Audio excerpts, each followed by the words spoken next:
Hello student, start करते हैं जिसमें हम पढ़ रहे थे कंटिनेंट्स के बारे में। और कंटिनेंट में हमने एशिया महाद्वीप को कवर किया था। अब हम पढ़ेंगे यूरोप को। यूरोप स्मॉलर है than Asia. The continent lies in the west of Asia, west में है, एशिया के वेस्ट में है। मैप रख लिया करो बच्चों, ये आपकी पृथ्वी है, मान लो यही बना देते हैं आपके लिए। ओके और ये आपका वेस्ट है, ये ईस्ट है, ईस्ट में एशिया था। और ये क्या है, नॉर्थ है, और ये है साउथ। तो यूरोप जो है बिल्कुल यहाँ पड़ता है। तो यहाँ उसकी स्थिति क्या है, वेस्ट में है और नॉर्थ में है। सबसे रिच कंटिनेंट है। आर्कटिक सर्कल दिख रहा होगा ना, ये मैंने अभी लगाया आर्कटिक, ये अंटार्कटिका है, ये आर्कटिक सर्कल है, इसके बिल्कुल नजदीक है ये। और it is bound by water body on 3 side, तीनों ओर से वो पानी से लगता है, मतलब इसके चारों ओर पानी है। पानी आप देख लो, ठीक है। ये मेरिडियन सी है, इधर ये मेरिडियन सी है जिसे भूमध्य सागर कहते हैं, जिसमें नील नदी गिरती है आगे पूरा अफ्रीका क्रॉस करती हुई। ये नील नदी जो है यहाँ गिरती है मेरिडियन सागर में। और यहाँ जो एशिया की रशिया में कैस्पियन सागर, छोटे छोटे सागर हैं ये। ऊपर आर्कटिक ओशन हो गया, इसके साथ में इधर लगता हुआ अटलांटिक ओशन है। ये देखो, ये चारों तरफ से पानी से घिरा हुआ है। सिर्फ एक हिस्सा जो है हमें ये रूस के लगता हुआ नजर आ रहा है, सिर्फ ये ही ऐसा है जो थोड़ा सा लैंड लॉक्ड है। ओके, आप इनको देख ही लो ना। ये देखो, ये नॉर्थ अमेरिका कंटिनेंट है। कहाँ है, वेस्ट में है और नॉर्थ में है। आर्कटिक सर्कल के तो नज़दीक ये भी जा पहुंचा है, ये आर्कटिक सर्कल है। एक तरफ इसके आर्कटिक ओशन लगता है, इस तरफ ये देखो, और एक तरफ अटलांटिक महासागर लगता है, दूसरी तरफ पैसिफिक सागर लगता है। ये इधर पैसिफिक ओशन है, ये अटलांटिक महासागर है। इसी तरह आप उत्तर में साउथ अफ्रीका को देख लो। साउथ अफ्रीका ये इधर है, यहाँ भी नीचे एक तरफ तो आपका अंटार्कटिका महाद्वीप है जो बर्फ से ढका हुआ है, दूसरी तरफ जो है ये अटलांटिक ओशन है। ये अटलांटिक ओशन है, इस तरफ पैसिफिक, साउथ पैसिफिक सागर लगता है इसके यहाँ। अफ्रीका देख लीजिए, ऊपर मेरिडियन सी है, साथ में लगता हुआ अटलांटिक सागर है, और यहाँ इंडियन ओशंस है।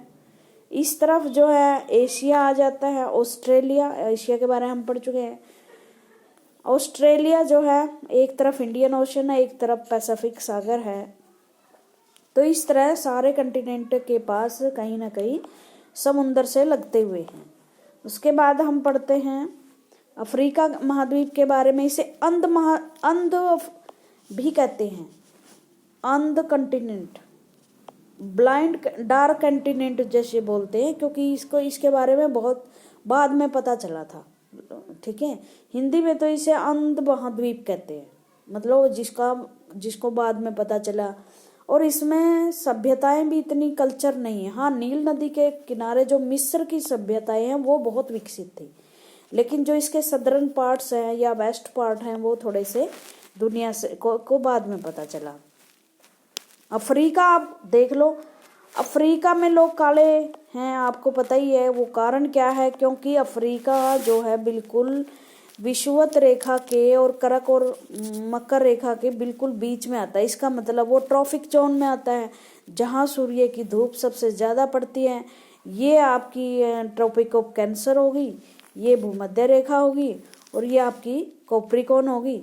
ये जो क्षेत्र हमेशा टोरिड जोन होता है, या जिसे ट्रॉपिकल जोन भी कहते हैं, उष्णकटिबंधीय प्रदेश, सूर्य की तेज धूप यहाँ पड़ती हैं, बट साथ साथ में बारिश और घने जंगल भी यहाँ मिलते हैं, इसलिए ये लोग काले होते हैं। तो कभी ये मत सोचना कि अगर हम गोरे हैं तो हम पर भगवान की कृपा हुई है। ये नेचुरल है कि जहाँ आप पैदा होते हैं आपका रंग रूप उसी क्लाइमेट के अनुसार हो जाता है। जैसे ये लोग हैं, ये इन लोगों के पास धूप कम होती है, ये 66.5 डिग्री के आसपास आते हैं, भूमध्य रेखा से काफ़ी ऊपर हैं, तो इसलिए ये इन पे धूप कम आती है, हड्डियाँ इनकी कमज़ोर होती हैं, लेकिन रंग के गोरे होते हैं। इस आधार पर बड़े भेदभावों को आप आगे पढ़ोगे, मैं इसलिए बता रही हूँ। भेदभाव किया, इनको काले रंग के हैं तो इनको अनसिविलाइज्ड माना गया कि ये सभ्य नहीं है, इनको कुछ नहीं पता, ये जंगली हैं, जबकि ऐसा कुछ नहीं होता है। जो अफ्रीका है वो सेकंड लार्जेस्ट है, फर्स्ट मैंने बता दिया था एशिया है। इसके बीच में से इक्वेटर 0 डिग्री सेल्सियस पे है, इक्वेटर वो गुजरती है बीच में से। इसका a large part of Africa lies in the northern hemisphere, उत्तरी हेमिस्फेयर में है। फिगर में आप देख सकते हो, मैंने दिखा दिया आपको। भूमध्य रेखा से ऊपर का पार्ट को हम नॉर्थ बोलेंगे, नीचे का जो पार्ट है उसको साउथ बोलेंगे। We'll find that it is only continent through which the Tropic of Cancer, Equator, Tropic of Capricorn गुजरती है। बहुत इंपॉर्टेंट फैक्ट है, याद कर लेना कि ऐसा कंटिनेंट कौन सा है जिससे ये तीनों लाइन गुजरती हैं, जिससे कर्क रेखा भी, भूमध्य रेखा भी और ट्रॉपिक ऑफ कैप्रिकॉर्न मकर रेखा भी गुजरती है। कैंसर, इक्वेटर और कैप्रिकॉर्न तीनों लाइन जिससे गुजरती हैं। सबसे बड़ा जो डेजर्ट है सहारा डेजर्ट, सहारा डेजर्ट का क्षेत्र देख लीजिए।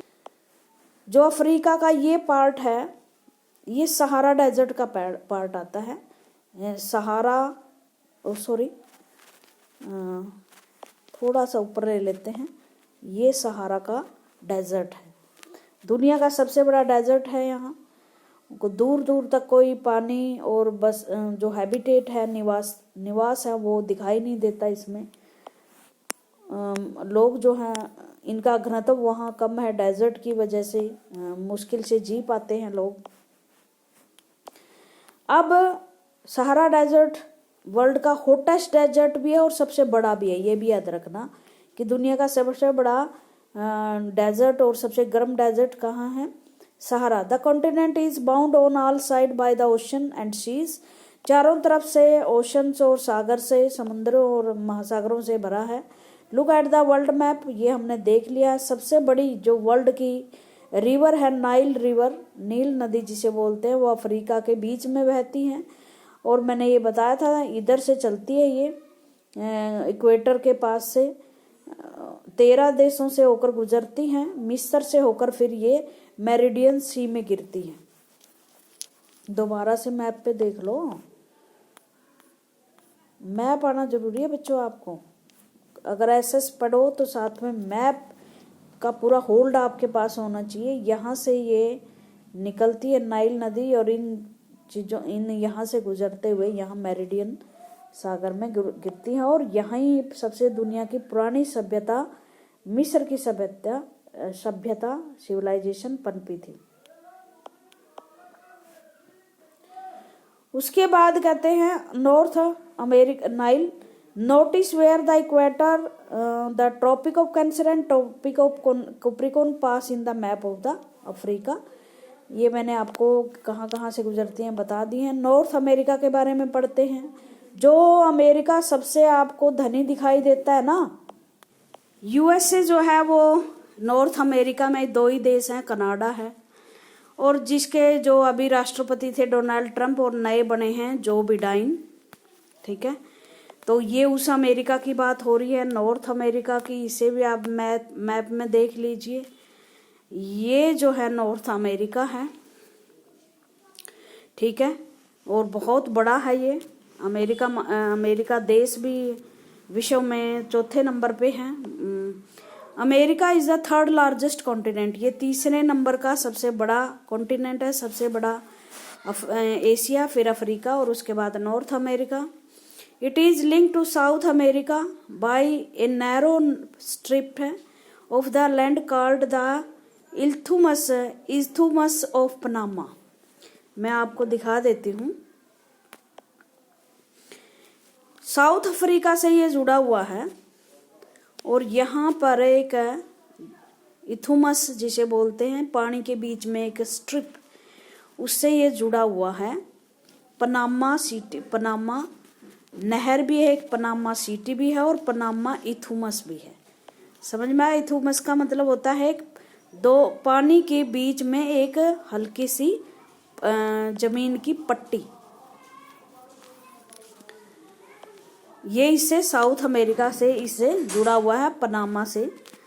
फिर बाद में पनामा नहर भी बनाई गई थी ताकि जो व्यापार है वो अटलांटिक महासागर से सीधा पैसिफिक ओशन में चला जाए। The continent lies completely in the northern and western hemisphere. उत्तर और पश्चिम में है। 3 ocean surrounded by the continent. 3 ocean है, आपको पता है। इस तरफ अटलांटिक महासागर है और इस तरफ पैसिफिक ओशन है और ऊपर आर्कटिका है। साउथ अमेरिका भारत देशों की तरह ही है, ज्यादा अमीर नहीं है। ये मोस्टली साउथ हेमिस्फेयर में है। इसके बारे में भी आप देख लो एक बार मैप में। ये देखो, ये है साउथ हेमिस्फेयर में। इक्वेटर से जितने भी नीचे वो साउथ हेमिस्फेयर में आते हैं। आप देखोगे ना, ज्यादा से ज्यादा यहाँ 0 है। ज्यादा लैंड मास कहाँ पर है? उत्तर हेमिस्फेयर में है, नॉर्दर्न हेमिस्फेयर में है।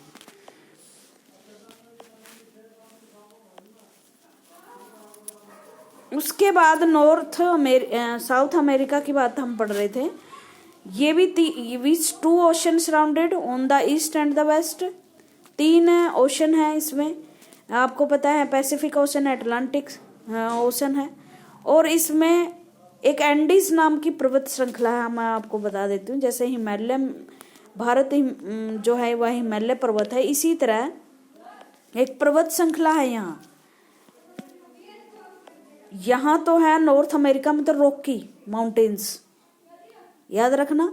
रॉकी माउंटेन्स कहाँ है? नॉर्थ अमेरिका में। और ये है एंडीज, ये सबसे बड़ी पर्वत श्रृंखला है विश्व की। ये पर्वत श्रृंखला साउथ अमेरिका महाद्वीप में है।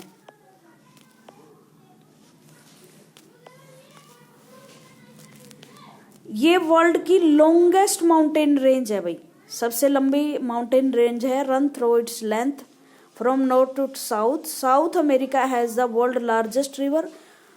सबसे चौड़ी नदी जो है, बड़ी नदी अमेजोन है। अमेजन भी बोलते हैं इसको। अमेजन नदी साउथ अमेरिका में है और इसके आसपास जो घने जंगल हैं उन्हें अमेजन वन कहते हैं, जिसे दुनिया का फेफड़ा भी कहते हैं। सबसे लंबी नदी नील नदी, सबसे चौड़ी नदी लार्जेस्ट रिवर अमेजोन, वो लॉन्गेस्ट थी। इसका जो ये बहने का क्षेत्र है ना, ये बहुत ज्यादा, उसकी लंबाई ज्यादा है। इसमें ये जो जहां जहां से गुजरती है वो जो कवर्ड एरिया है वो ज्यादा है। ऑस्ट्रेलिया ये बहुत छोटा कॉन्टिनेंट है, स्मॉलेस्ट है, सबसे छोटा है, सदर्न हेमिस्फेयर में है। It is surrounded by all side of the oceans and seize.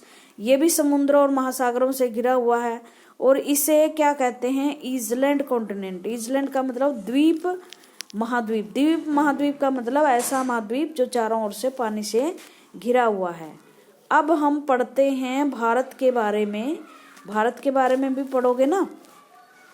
इथुमस, ये भी देख लो इथुमस क्या होता है। नैरो स्ट्रिप ऑफ लैंड, एक पानी का छोटा सा की पट्टी जो जिससे 2 लैंड मास जुड़े होते हैं। ठीक है, अब इसको खोद के पनामा नहर बना दी गई है। जल मरु स्थल ऐसे कुछ बोलते हैं, इसका नाम होता है। अब भारत और श्रीलंका के बीच में कौन सा स्ट्रेट है ये देख लेते हैं।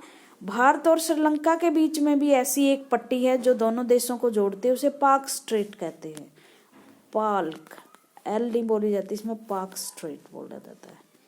ओके, इसका भी याद रखना नाम। The straight is a narrow, देखो ये होती है इथुमस। इथुमस 2 लैंड मास को जोड़ने वाली छोटी पट्टी होती है, लेकिन जो स्ट्रेट होती है ना, स्ट्रेट पानी की पट्टी होती है। समझ में आ गया? एक जमीन की पट्टी और एक पानी की पट्टी। एक narrow passage of water connecting two large water bodies, दो महान वाटर बॉडीज को जोड़ती है। देखो इस तरफ भारत के क्या है? अरेबियन सी है, इस तरफ हिंद महासागर है। इनको जोड़ने के लिए एक बीच में पाक स्ट्रेट नाम का की स्ट्रिप है, पानी की स्ट्रिप है जो दो महान वाटर बॉडीज को जोड़ती है। इस्थुमस दो महान लैंडमास को जोड़ती है। अब आपसे पूछा है कि name the straight between India and Sri Lanka, और वो है पाक स्ट्रेट। ओके, तो ये मैंने आपको बता दिया है। बाकी और स्ट्रेट आप खोजना चाहें तो मैप पे देख सकते हो। अंटार्कटिका ये कंप्लीटली सदर्न हेमिस्फेयर में है, बर्फ से ढका हुआ। इसको शो ही सफ़ेद उससे करते हैं, रंग से करते हैं, क्योंकि इस पे बर्फ ही बर्फ है। ये रहा अंटार्कटिका ओशन।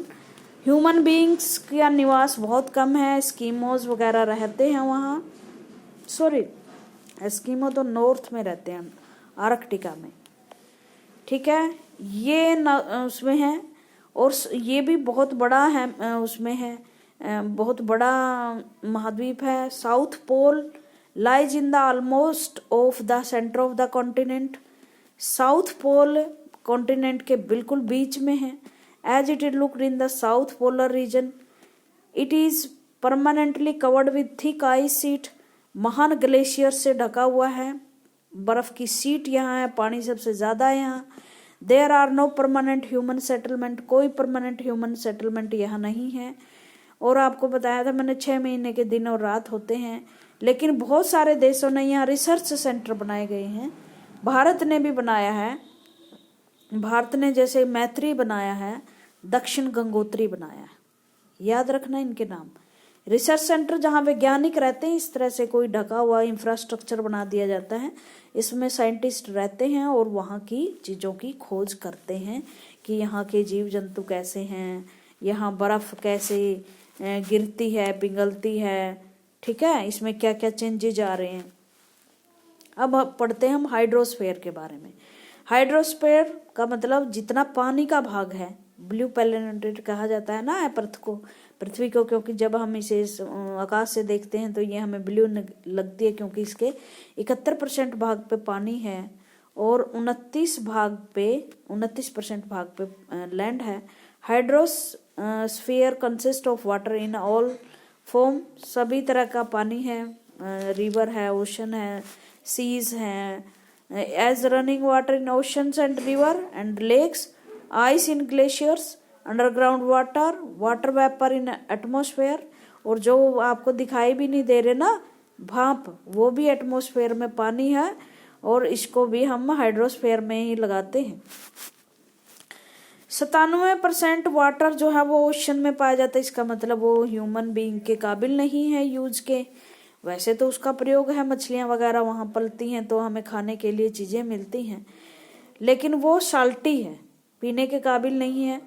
और बहुत सारा पानी जो है आइस शीट में, ग्लेशियर्स में है, जो पिघल पिघल के नदियाँ बहती हैं ना, वो फ्रेश वाटर की नदियाँ हैं, उनसे उन्हीं पर ह्यूमन सिविलाइजेशन डिपेंड करती है। फ्रेश वाटर बताया इसने 2.5%, और इनमें से भी बहुत सारा वाटर जो 2.5% पानी ताज़ा है ना, उसका भी 99% ग्लेशियर्स में पड़ा है। हमारे पास तो बहुत कम है जो नदियों और झीलों के रूप में मिलता है। ठीक है, एक और नई बात आपको बताऊं, पानी कभी खत्म कम या ज़्यादा नहीं होता पृथ्वी पर, क्योंकि एक जल चक्र चलता है। यहाँ समुंदर हैं, समुद्रों से वाष्प बन के ऊपर उठता है, यहाँ बादल बनते हैं, बादल से फिर पानी इधर गिर जाता है। तो पानी कम या ज़्यादा नहीं होता, लेकिन पानी खराब हो रहा है। अगर हम पानी को बचा कर नहीं रखेंगे तो पानी खराब हो सकता है। ठीक है, तो इस तरह से ब्लू प्लैनेट इसलिए कहते हैं क्योंकि बहुत सारा पानी है इसमें। अब ओशन पढ़ते हैं हम। ओशन कितने हैं? Ocean are the major part of the hydrosphere, they are all interconnected. ये सब एक दूसरे से जुड़े हुए हैं भाई। महासागर जो हैं वो एक दूसरे से जुड़े हुए हैं, ये देख लो आप। पैसिफिक ओशन, मैप को उधर घुमाओगे तो ये भाग आ जाएगा। Indian ocean, Antarctica ocean, Arctic ocean, सब एक दूसरे से जुड़े हुए हैं।